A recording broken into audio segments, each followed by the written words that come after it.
Good morning friends.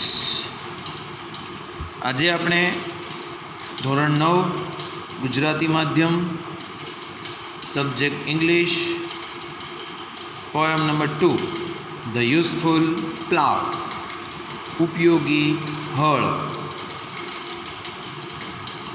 જોઈએ. શબ્દાર્થ ગ્લોસરી hard words પહેલાં જોઈ લઈએ. કન્ટ્રી લાઈફ ગામડાનું જીવન, ગ્રામ્ય જીવન. મોડરેટ મધ્યમ સ્તરનું. પ્લીઝન્ટ આનંદદાયી. ફેર સુંદર. વોક એટલે આમ તો ચાલવું થાય પણ અહીં ફરવાના અર્થમાં છે, ફરવું. ફિલ્ડ ઓફ વ્હીટ ઘઉંના ખેતરો, ઘઉંના લહેરાતા પાકના ખેતરો. ફેરેસ્ટ સૌથી સુંદર. એડોરિંગ શણગારવું. બાઉર લતાકુંજ. મીડો ઘાસનું મેદાન.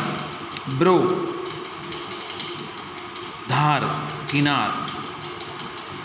કોર્ટિયર રાજદરબારી. ગ્રે એટલે આમ તો જૂનું ભૂખરું થાય પણ અહીં જૂના પુરાણા, મેલા ઘેલા કપડાના અર્થમાં છે.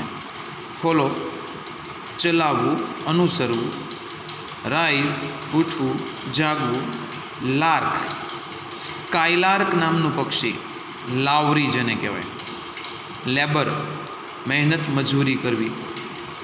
ફોલ્ડિંગ વાડામાં પૂરવું. હાસ્ટન ઉતાવળ હોવી. ટેન્ડર કોમળ. બાવ ડાળી શાખા, બ્રાન્ચ. કન્ટેન્ટ સંતોષી, સેટિસ્ફાય. મેરીમેન્ટ આનંદ, મોજ મસ્તી, ફન. સ્પેન્ટ પસાર થયું, સ્પેન્ડનું ભૂતકાળ છે. બેન્ટ વળેલું, ઝૂકેલું, તલ્લીન, મગ્ન. અહીંયા પણ બેન્ડનું ભૂતકાળ છે, બેન્ટ. કવિતાની અંદર એના અલગ અર્થમાં વપરાયેલું છે. જોઈએ હવે the useful plough. Old song છે, જૂનું એક લોકગીત જેને કહી શકાય આપણે. The useful plough.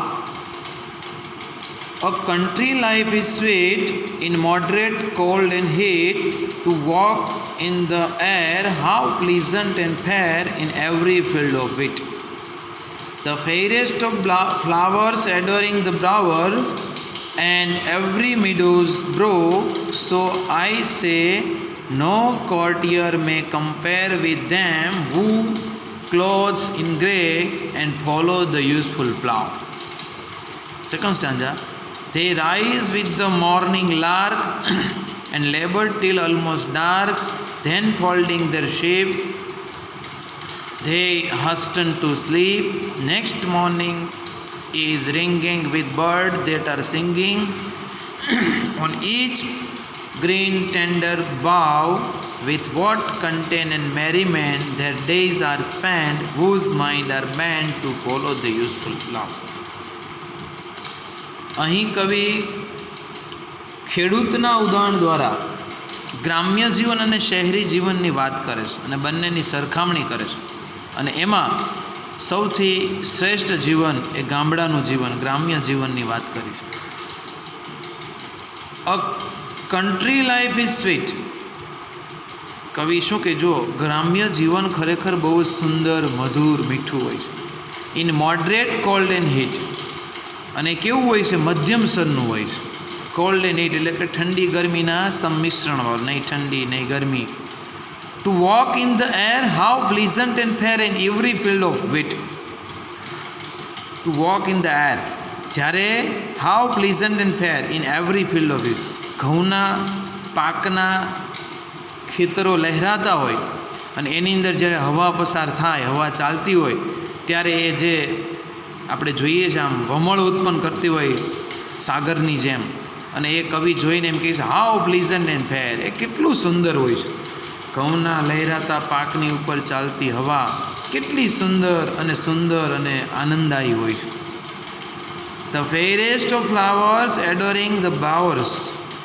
આ ઉપરાંત ગામડાની અંદર સૌથી સુંદર ફૂલો, જાતના ભાતના એ ફૂલો દ્વારા લતા કુંજો શણગારાતી હોય છે. દરેક લતા કુંજોની અંદર વેલાઓની અંદર અનેક પ્રકારના સુંદર પુષ્પોથી આ લતા કુંજો એકદમ સુશોભિત લાગે. એન્ડ એવરી મીડોઝ બ્રો, અને દરેક ઘાસના મેદાનોની ધાર, એટલે કે તમે જુઓ દૂર સુધી એ ઘાસ, લીલુંછમ ઘાસ હોય છે.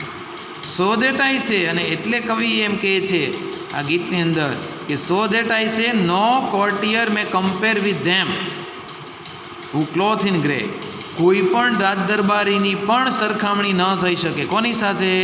હુ ક્લોથ ઇન ગ્રે, કે જે જૂના પુરાણા મેલા ઘેલા કપડાની અંદર સજ્જ એવો ગામડાનો માણસ, ગામડાનો ખેડૂત હોય. And follow the useful plough, અને જે આખો દિવસ પોતાનો હળ ચલાવવામાં, પોતાના બળદ, પોતાનું ખેતર ખેડવામાં મશગુલ હોય. અને એના કપડાં તમે જુઓ, સવારે ગયો હોય ને સાંજે પાછો આવે તો મેલા ઘેલા હોય, પણ છતાંય એનો આનંદ કંઈક ઓર હોય છે. અને એની સાથે એ આપણે રાજ દરબારીની પણ સરખામણી ન કરી શકીએ. બીજી પંક્તિની અંદર they rise with the morning lark. એ વહેલી સવારે સ્કાયલાર્ક નામનું પક્ષી જ્યારે વહેલી સવારે ઉઠીને એ ગીત ગાતું હોય ત્યારે વહેલી સવારે ઉઠી જાય છે એમની સાથે. And labour till almost the dark, અને ઉઠી અને પોતાની રોજિંદી ક્રિયા પૂર્ણ કરી અને પછી ફરીથી પોતાના બળદ, ગાડું, હળ લઈ અને ખેતરે ચાલી નીકળે છે. અને સાંજ સુધી, and labour till almost dark, અને સાંજ સુધી એ પોતાની સંધ્યા સમય સુધી પોતાના હળ ચલાવવાનું, ખેતર ખેડવાનું કામમાં મશગુલ હોય છે, કામ કરતો હોય છે. સાંજ પડે અને ઘરે પાછો આવે. Then folding their sheep. હવે અહીંયા શીપ એટલે ઘેટા થાય, પણ અહીંયા દરેક પાલતુ પ્રાણી માટે વપરાયેલું. પછી સાંજે જ્યારે પોતાના પાલતુ પ્રાણીઓ, ગાય, બળદ વગેરે, ઘેટા, બકરા જે કાંઈ હોય તે એ લઈને જ્યારે પાછો ફરે છે ત્યારે એને પોતાના વાડાની અંદર, જ્યાં ઘેટા, બકરા, ગાય, ભેંસ બાંધવા માટેની જે જગ્યા હોય એને વાડો કહેવાય, એ વાડાની અંદર એમને પૂરી દે છે, એટલે કે બાંધી દે છે. જે હાસ્ટન ટુ સ્લીપ, અને બહુ જ ઉતાવળમાં હોય છે, કારણ કે આખો દિવસ કામ કરીને થાકેલો હોય, ખાય પી અને ઝડપથી ઊંઘવા માટે ઉતાવળો હોય છે. એટલે એમ કે they hasten to sleep. And next morning is ringing with bird that are singing. અને ફરીથી પાછો સાંજે વહેલો જમી અને સૂઈ જાય, અને વહેલી સવારે ફરીથી પક્ષીના કલરવ સાથે, પક્ષીઓ જ્યારે વહેલી સવારે ગીતો ગાતા હોય ત્યારે એમના સંગીત સાથે વહેલો ઉઠી જાય છે અને ફરીથી પછી પોતાના રોજિંદી પ્રવૃત્તિમાં લાગી પડે છે. On each green tender bough with what content and merriment. દરેક વૃક્ષની ડાળી ઉપર, લીલીછમ ડાળીઓ પર, કોમળ ડાળીઓ ઉપર, વિથ વોટ કન્ટેન એન્ડ મેરીમેન્ટ, જેમ ડાળીઓ એકદમ કોમળ, લીલીછમ અને આનંદદાયી હોય છે દરેક ડાળી, એ જ પ્રમાણે વિથ વોટ કન્ટેન એન્ડ મેરીમેન્ટ, એ જ પ્રમાણે કેટલો આનંદી અને એકદમ મોજ મસ્તીમાં હોય છે, હંમેશા સંતોષી હોય છે. તે ડેઝ આર સ્પેન્ટ, એમના દિવસો કેટલા ખુશ મિજાજમાં, શાંતિથી, મોજ મસ્તીથી અને આનંદથી પસાર થતા હોય છે.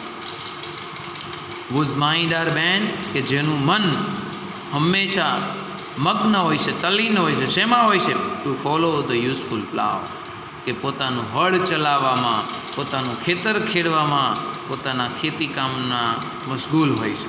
હંમેશાનું મન એક જ દિશામાં હોય છે, પોતાનું કામ, કામ અને કામ, અને ખાઈ પી અને શાંતિથી રહેવા માટે.